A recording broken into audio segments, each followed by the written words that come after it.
সাবিহার কাছে তার প্রাইভেট শিক্ষকের আচরণ আজকাল অদ্ভুত লাগছে।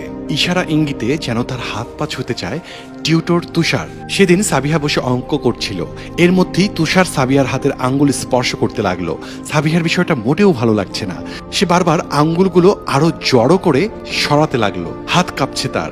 সাবিহার হাত কাঁপতে দেখে তুষার সাবিহার হাতটা মুঠি করে ধরে বলল, আরে সাবিহা, তোমার হাত এভাবে কাঁপছে কেন? কি হয়েছে তোমার? আমাকে তুমি এত ভয় পাও কেন? আচমকা এভাবে হাত ধরাতে সাবিহা কিছুটা ভয় পেয়ে গেল। নিজের হাতটা ছুটিয়ে চেয়ার থেকে উঠে দৌড়ে বাইরে চলে যায়। কিরে মা, কি হয়েছে? এভাবে হন্যে হয়ে ছুটে কোথায় যাচ্ছিস? শরীর খারাপ লাগছে কি? সাবিহার বাবার কণ্ঠে সে থেমে গেল। বাবাকে কিছু বলার সাহস পাচ্ছে না, কি বলবে সেটাও বুঝতে পারছে না। কি ব্যাপার সাবিহা, কথা বলছো না কেন? কিছু না বাবা, পানির পিপাসা লেগেছে, তাই পানি খেতে রান্নাঘরে যাচ্ছিলাম। তুষার আড়ি পেতে তাদের কথা শুনছিল। সাবিহাকে সব লুকাতে দেখে তুষারের যেন সাহসটা আরো বেড়ে গেল।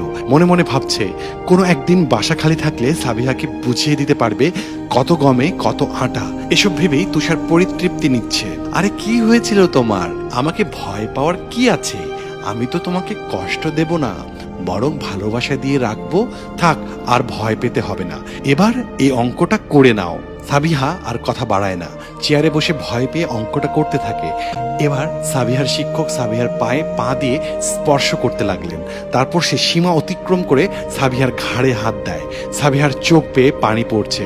সহ্য করতে না পেরে চিৎকার করে বলে ওঠে, বাবা, আমি এ স্যারের কাছে পড়বো না। তুষার চমকে উঠল।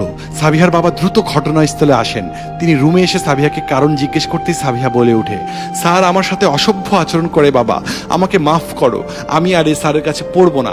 সাবিহাকে কাঁদতে দেখে এবং সাবিহার কথা শুনে তার বাবা তুষারকে মারতে হাত তুলতেই তুষার হাতটা ধরে তার নামিয়ে দিয়ে বলে, আপনার মেয়ের শরীরে হাত দিয়েছি বলে আপনার এত লাগছে? আর আমার বোন যখন আপনার মেয়েকে পড়াতো তখন তো আপনি নানা অজুহাতে সাবিহার ব্যাপারে এটা সেটা বলে তার শরীর স্পর্শ করার চেষ্টা করতেন। দরজা দিয়ে বের হওয়ার সময় তার নিতম্বে স্পর্শ করতেন। তখন কি একবারও মনে হয়নি সে অন্য কারো বোন হতে পারে, মা হতে পারে বা মেয়ে? আর আজকে আপনার মেয়ের বেলায় আপনি সেটা মেনে নিতে পারছেন না। আপনার স্বভাবের কারণেই সাবিহার আগের মিস মানে আমার বোন হুট করে টিউশন ছেড়ে দেয়। আপনাকে বোঝানো উচিত ছিল, তাই বোঝানোর জন্য এতটুকু করতে হলো। সাবিহা তার স্যারের কথা শুনে আর কিছু বলল না। তার বুঝতে আর বাকি নেই তার স্যার তার সাথে কেন এমন করেছে। তুষার সাবিহার কাছে মাপ চেয়ে রূপ থেকে বের হয়ে গেল। কোনো মেয়ের সাথে অসভ্যতা করার আগে মা, দাদি আর আমার কথা ভেবো। আসলে আমরা কোনো খারাপ কাজ করার আগে যদি আমাদের নিজের পরিবারের সদস্যগুলোর কথা ভাবি, তাহলে কোনোদিনও আমরা সেই খারাপ কাজটা করতে পারবো না। মহান আল্লাহ আমাদের সব রকম খারাপ কাজ থেকে দূরে রাখুক, এই শুভকামনায় আজ শেষ করছি।